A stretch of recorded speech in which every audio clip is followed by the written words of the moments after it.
Carrie, it is so wonderful to see you today. Thank you so much for joining us on our journey with Venture Forward. It's fantastic to have you here. And maybe for those of you who don't know Carrie, you could introduce yourself and just give us I always love you to give us the synopsis of who you are rather than me read some bio or some blurb, because then it becomes real and personal. Sure. Well, thank you so much for having me, Sarah. I'm so happy to be with you and your community today. My name is Carrie Rich. I'm the co-founder and CEO of the Global Good Fund, which is a 10-year-old global nonprofit organization. And we work across the United States and in 40 countries globally, identifying social entrepreneurs and supporting their leadership development so they can grow their enterprises for global impact. And out of that sprung a consulting practice, which generates revenue to support more overlooked founders through the Global Good Fund, as well as 2, soon to be 3 venture capital funds that exclusively invest in social impact companies. Wow, amazing. So we've got a nonprofit, we've got a venture capital vehicle, and all with the impetus of trying to drive impact. Yes. So tell us a little bit more about what led you to found the Global Good Fund in the first place. How did that happen? Well, I had an amazing mentor and really a sponsor who pulled me up. And I was working in healthcare. I'd gone to graduate school for health administration. And we had to intern as part of the graduate degree. And I got the worst jobs at the hospital. I pushed the snack cart, mopped the floor, which is really beautiful in a hospital setting, and took attendance. And lo and behold, when I took attendance for one meeting, who should walk in the room but the CEO? And I thought, oh my goodness, this is someone I want to keep in touch with. He had, while growing this multi-billion-dollar healthcare organization, had simultaneously for 25 years developed community infrastructure in Haiti. And I thought, this is a person who has purpose and also uses business to drive good in the world. I want to learn from him. And so I did. I asked him for a meeting, and he had 16,000 employees. And so to get that meeting, I realized people ask CEOs about their industry expertise. And so I asked him for a meeting on living a life of purpose. And he took the meeting. And during that meeting, we had this wonderful conversation. And sort of fast forward, I ended up working for him. And he really invested in me. He gave me a budget and a team and a platform that I definitely would not have had it not been for someone believing in me. And I accelerated in my career a lot more quickly as a result, because he made very clear that he believed in me and supported me in my professional journey. And so the question was, what would it look like if we could find other young people all over the planet who have just as much drive and a moral compass and want to do good for the world and could stand to learn from people who have the experience and have done that. And so that became the impetus behind the Global Good Fund. We co-founded the organization 10 years ago, and sort of the medium was the message. And we went out and he reached out to his peers who were they were the C-suite of $40 million to $60 billion companies. And I used social media to reach out to my peers. And fast forward, we've supported about 200 entrepreneurs in 40 countries. We've impacted 10 million lives.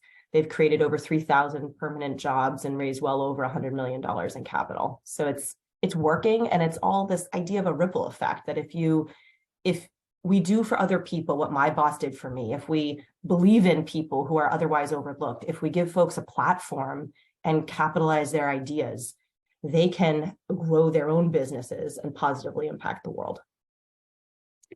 There are so many fascinating things and so many questions I want to ask you based on what you just shared. But the thing that struck me the most is that all that has happened out of the Global Good Fund because you made one ask. You asked for a meeting. And I know there are so many women who will watch this video and will wonder, how do I make something big happen? How do I drive the change that I want to see? How can I help make something happen that I am imagining? And often it starts with making an ask. Yes. And often we're afraid to do that, right? So what advice would you give for women who are watching this, thinking about making an ask or getting that meeting? or thinking about being somewhere where you know you don't really deserve to be, and being in front of people that you don't have the credentials for. One of the lessons I've learned along this journey is that we can add value to other people's lives in ways that are hard to anticipate unless we pause and think about it. So for example, this CEO runs a multi-billion-dollar company and was in his 60s. It's really hard for him to know what's going on at a grassroots level and stay current with, in my case, the millennial generation. That was really hard for him. And so I presented this as an opportunity for him to be relevant. You know what? I didn't frame it like that, but I said, I really care about my peers making a difference. And you figured this out. Could I learn from you? And could we do something about that? This is an incredible way to make a difference. I think what I've learned is that everyone wants to be part of something greater than themselves. Everyone wants their lives to matter. Everyone wants to make a difference. Some people dedicate more time or resources to it than others. But what I've noticed is if we can make it easy for people, often in powerful situations, to make it easy for them to make a difference and a real meaningful impact, they'll at least take the conversation. I love that. That's an amazing piece of advice. I know, because I know more about your journey and your story, that you've overcome many barriers on your journey with raising a VC fund, building a nonprofit. What, maybe you could tell us what barriers you've faced as a woman in leadership and how you've turned those barriers into breakthrough moments. Sure. Well, to start, my co-founder, as I just shared, was my boss. And so he's this, physically imposing older man with a CEO title for longer than I'd been alive.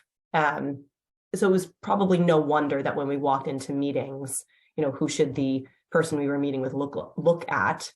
It was not me. I can tell you that. And so we would sit at the table, and this is a really basic example, but it made a big difference to me. It was a hurdle to overcome, because if someone doesn't even look at you, how are you ever going to pitch your ideas?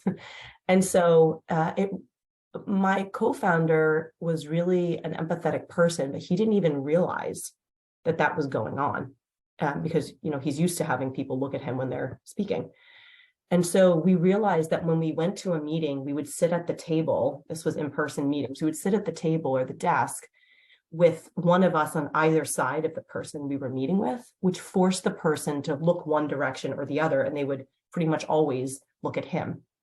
And so it didn't matter if I was the one responsible for driving the Global Good Fund forward. It didn't matter if I was the one who would do follow-up or pitch the idea. They looked at him.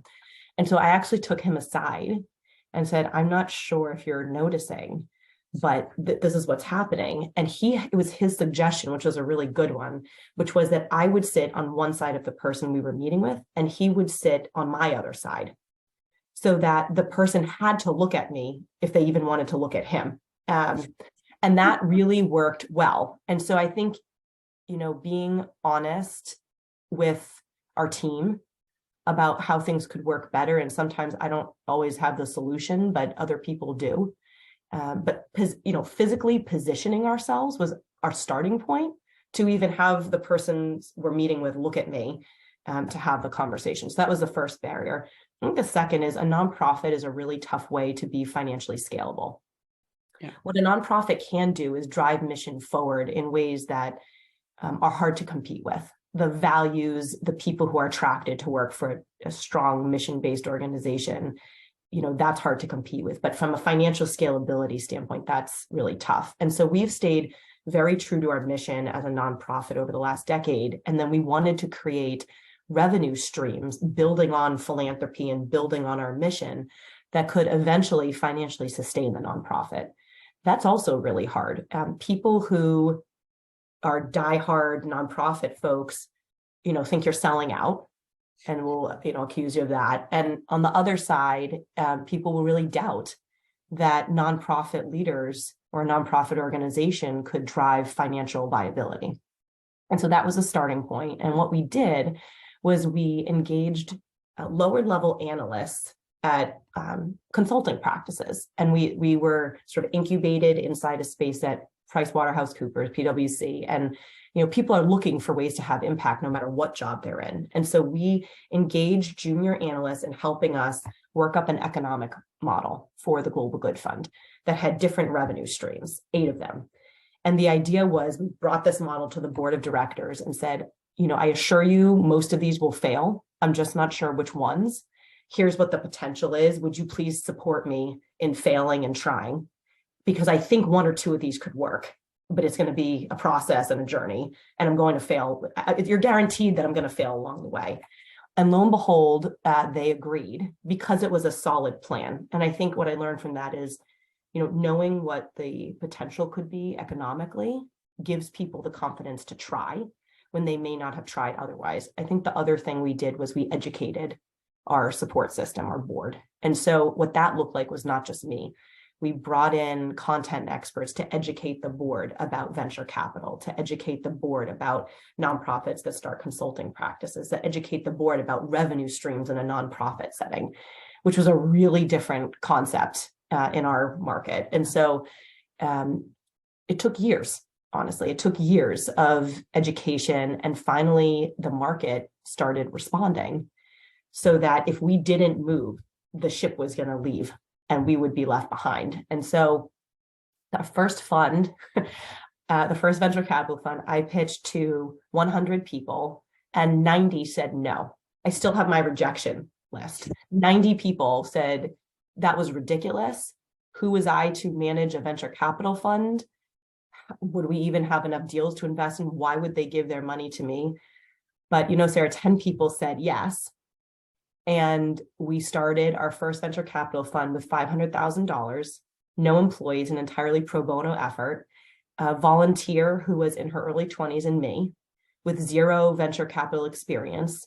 And we are performing at 10.1x net value to date, which is more than 3 times better than a well-performing VC fund financially.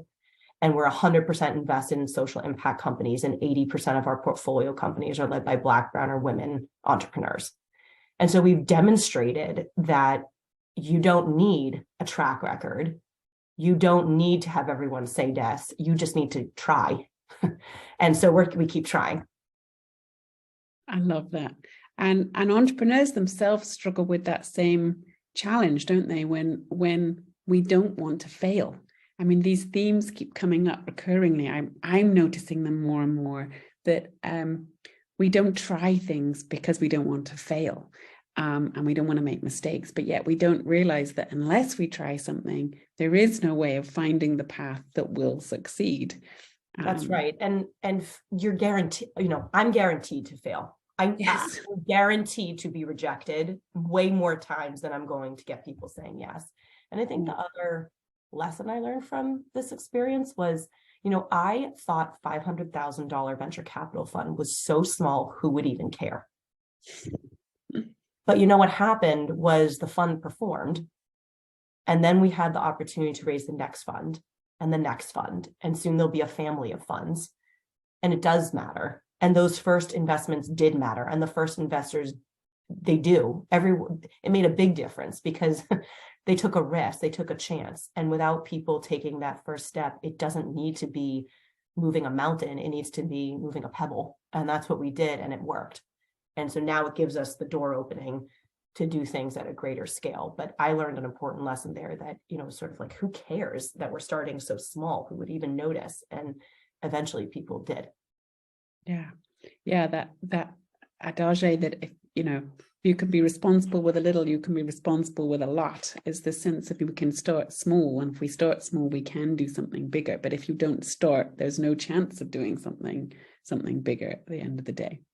Yes, and I'm still learning that lesson. I still question myself when given the opportunity to add value in board settings that are not for the Global Good Fund. I question myself. I say, why would my experience be relevant to such a bigger organization? And it turns out, again, on repeat, it is.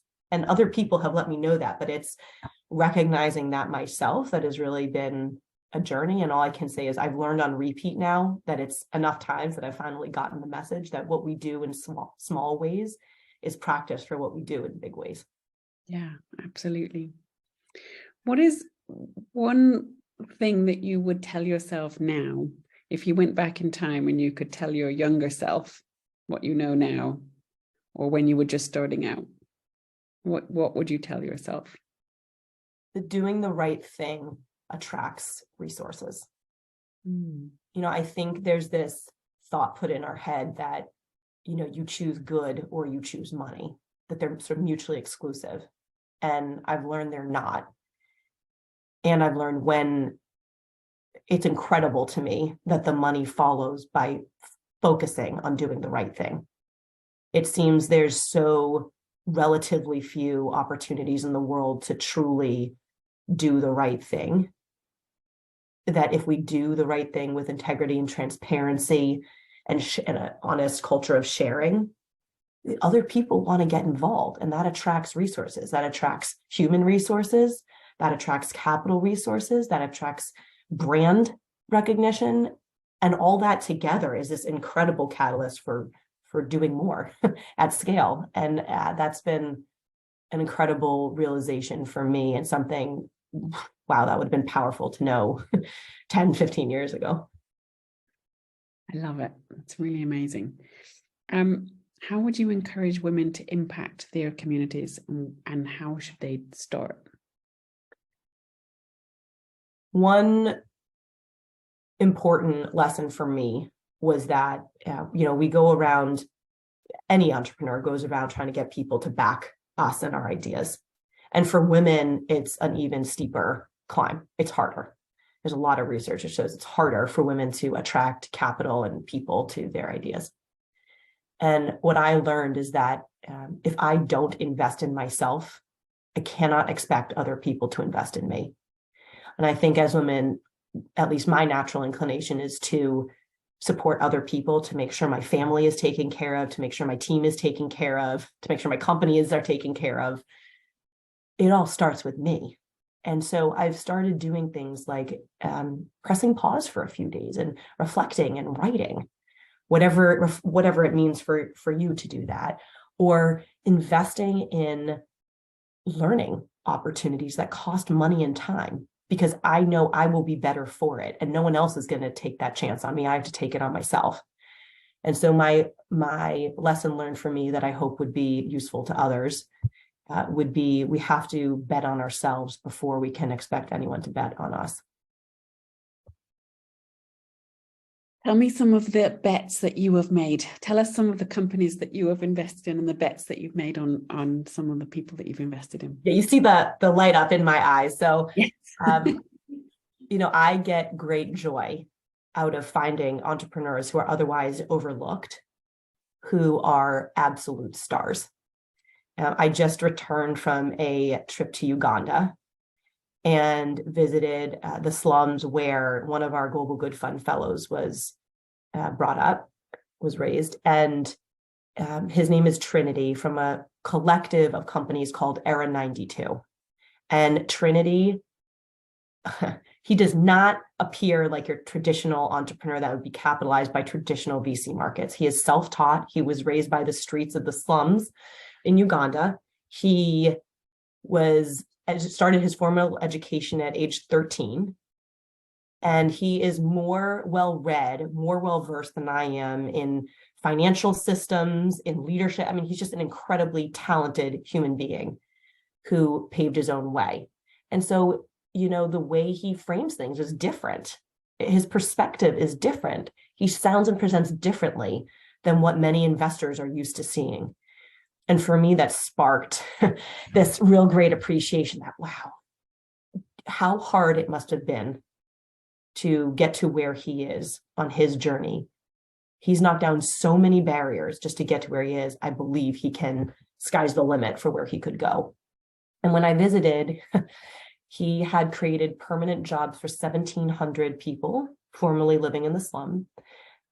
Every one of the employees had full-time paid jobs, housing, bank accounts. It was a completely financially viable organization, did not depend on any philanthropy. and he's capitalizing his company now with traditional investment and loan opportunities. And I thought, this person is totally overlooked by traditional markets, but what an honor it's been to invest in him philanthropically through the Global Good Fund.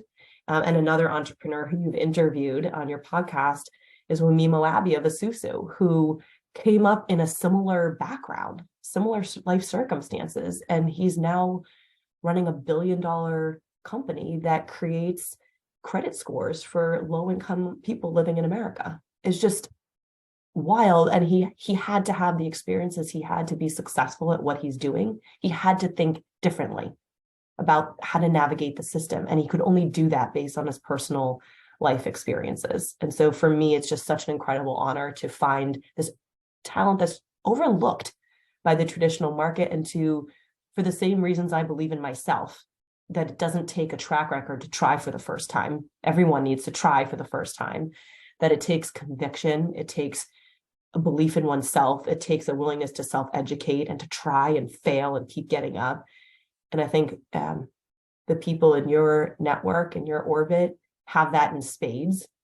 And there's no reason we can't each overcome the barriers that are put in our place and to embrace what makes us different. That's what's going to make us successful. It's very easy to look at the things that we think make us different, because the world, we spend our whole lives, don't we, trying to fit in. Yes. And it's such a compelling force that we're supposed to be like, sound like, be like everyone else. But actually that the nugget that says the things that actually make me different, that actually set me apart, that actually make me see things differently, are the very things that actually potentially could help us achieve great things or do amazing things, because no one else sees them, or because no one else has had the experience we've had. And I certainly talk to entrepreneurs all the time about, we need you at the table. We need you to be building what you're building, because you can see the problem that you can see, and you can see the solution that you can see, and no one else can. And that's how we move the world forward. But we all need to be contributing the ways in which we can contribute, because we are different, because we can see things differently, because of the experiences we've had and the places that we've. Isn't that the truth? And, I think my lesson learned building on that was that we give other people a gift by recognizing our talent and by presenting that opportunity to others. People have resources that they want to and need to deploy. And it's really hard to find what to do with those resources. And people are looking. It's hard to find values-aligned opportunities. And so for entrepreneurs to be true to themselves and communicate that to the world is what's required to attract capital to move these great ideas and people forward. Yeah. How do you define the difference between, because I know you actively are investing in what you call social entrepreneurship. Yes. Entrepreneurs. How do you define social entrepreneurship in comparison with regular entrepreneurship? Yes. So we like all kinds of entrepreneurs, but we exclusively, as you said, invest in social entrepreneurs. And what we look for are entrepreneurs for whom, if you remove the social impact, if you remove the social drivers from the company would cease to exist. The company is founded to address a social cause. And if you remove that social issue from the business model, there is no business. So for example, in Isusu, who you previously interviewed, if you remove the focus of supporting low-income people living in America, there would be no business. That's the whole point of the business. And so we're looking for entrepreneurs who found their company and scale their business to address a social issue, and it cannot be removed from the business itself. I love that. And presumably, the social issue, we're trying to overcome a social issue, we're trying to drive change, we're trying to solve a problem that potentially has not been solved before. Right. What are some of the common questions that you hear when you're talking to entrepreneurs who are asking you, how do I break into social entrepreneurship? How do I start? How do I get a break? I think funding is always a challenging issue. And I can actually send, Sarah, if it's helpful for your network, a list of global opportunities for sort of that first influx of very, very early stage capital before investors come in, just to get sort of ideas, Yes. off the table, off the ground. And then I think positioning, getting that first product, to market is really hard. Figuring out what is the right point of knowing it's not going to be perfect because this is supposed to be a first rendition. It's really hard to sort of put down your pencil and stop and accept that this is good enough. And I'm going to go to market to present my idea and concept to the world, and build from there. I think where is that line of good enough? Yeah, that's really hard, isn't it? When you're starting out of trying to figure out. I still find it hard. Yeah, it's definitely really hard. Yeah. It's really hard. But what sort of catalyst would you give to social entrepreneurs who are struggling, maybe not struggling, but wanting to be in this space and are thinking about, can I do this? Can I go there? Can I really solve the problem that I can see? Yes. So the first thing I would say is yes, you can. Yes, you can. And then I would ask, what topic, what social issue really ticks you off? What makes you angry to think about? What makes you stay up at night frustrated because nothing's happening about it? Because you are going to give everything you have and then some to making this better. You have to be willing to fight for it. What makes you angry that it's not being solved? And I think that's the itch that gets scratched that turns into the founding of a social enterprise. And yes, you can. So on the back of that, Carrie, what is keeping you up at night, and what is the greatest change that you are hoping to see in the world, and what are you doing to drive that change? So I'm going to be super vulnerable with you and your community. The thing that scares me the most is my own power, my own influence. And I don't think I've started to scratch the surface. And so I am working with a coach to help me overcome my internal barriers to own it. And I think, for everything that I've been involved with building, for the people and ideas and resources that I've been part of attracting to the causes I care about, it scares me to think of what could be and what my role is in that. And it's a really influential one. It's really powerful. I can't think of a better way to spend my time. And so it terrifies me. I'm really scared. And overcoming that fear and just diving for it is what my boundaries are. And what I've learned how I'm going to do that is I've taken some time to reflect on what are these boundaries internally. And I've surrounded myself with people who build me up, who say, yes, you can. And then who follow through on supporting me through, yes, you can.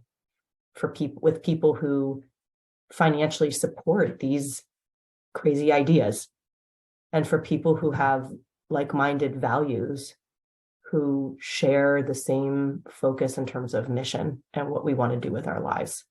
And that support system is what gives me the confidence to, I wouldn't say overcome my fears, but to move forward, dive off that airplane, jump in, knowing that with my fears and all, I am going to own my influence, and we're going to make the world a better place in the process.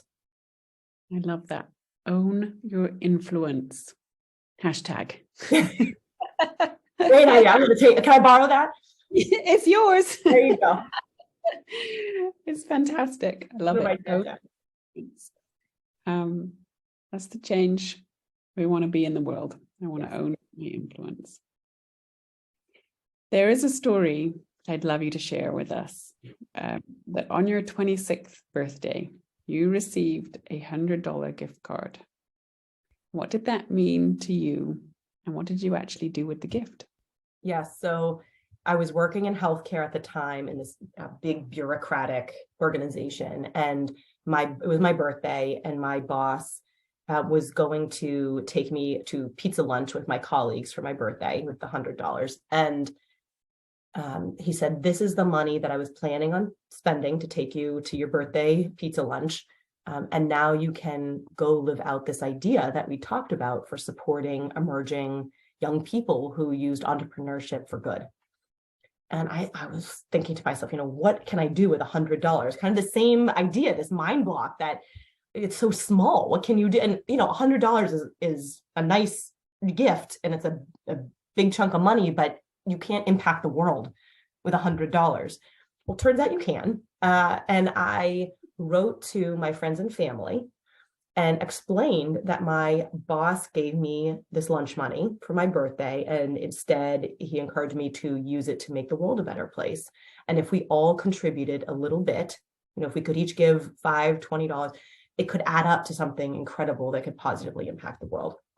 And I realized my 25, 26-year-old self did not have friends or family who could give more than $5 or $20. And I really didn't have that many friends or family in the first place. But I had a network of people who I'd sat next to at an event or people I'd talked to over a Zoom meeting. It was people you network with, people I'd gone to school with, people I'd been in clubs with. And I blind copied every single person I'd ever corresponded with from my Gmail account. I typed in the letter A, hit enter for whoever's name auto-populated, and hit the send button. And fast forward a couple weeks, we had anonymous gifts that totaled $2 million. And I was a little horrible. I was so beside myself. I dreamed of the day when someone hands me $1 million, but it was scary because I had no idea what to do. I had no vehicle to accept that money. And the issue was, what did that email say? What did you say? The problem was that when you send an email, you have to write a subject heading. Yeah. And I don't know what to write in a subject heading. I'd never asked anyone for money before.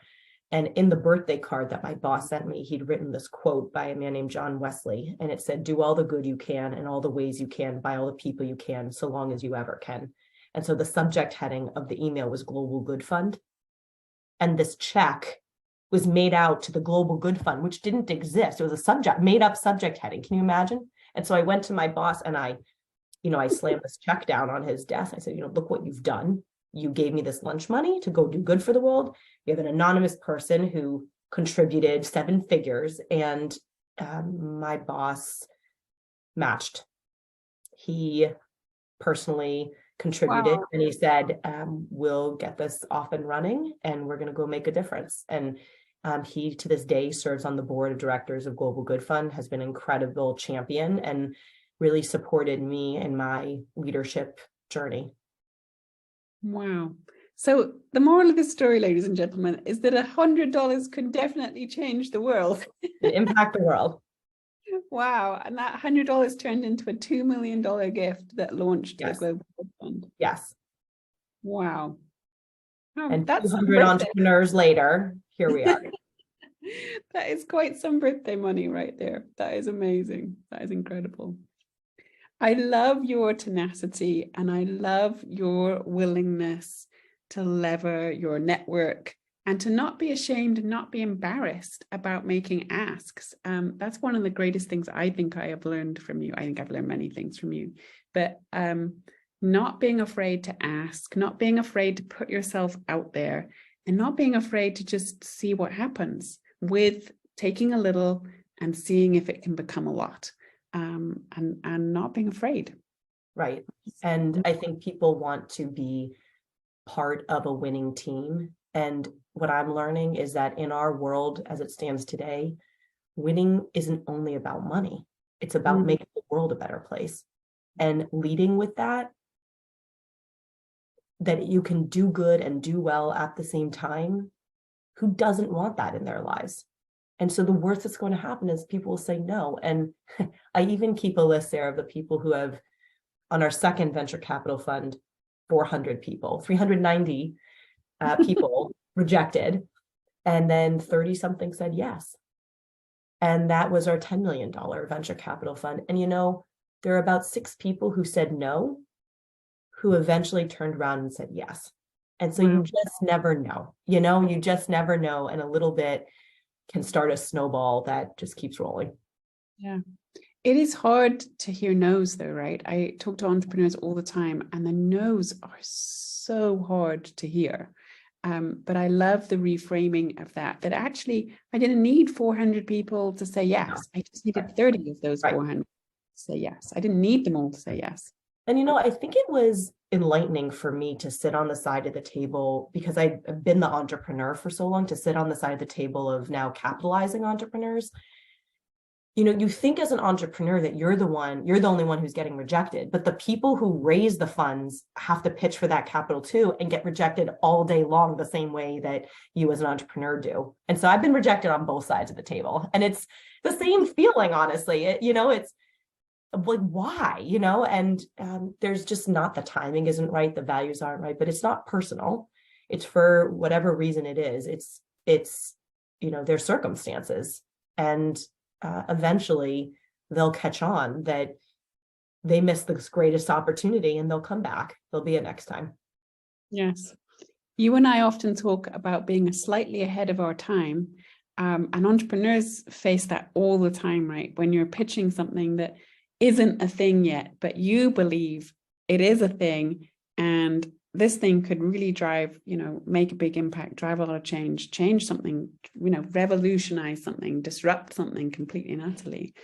How should entrepreneurs think about that? And what advice do you have for us for navigating the emotional challenge of seeing something that's out there that you want to build that other people are not seeing yet?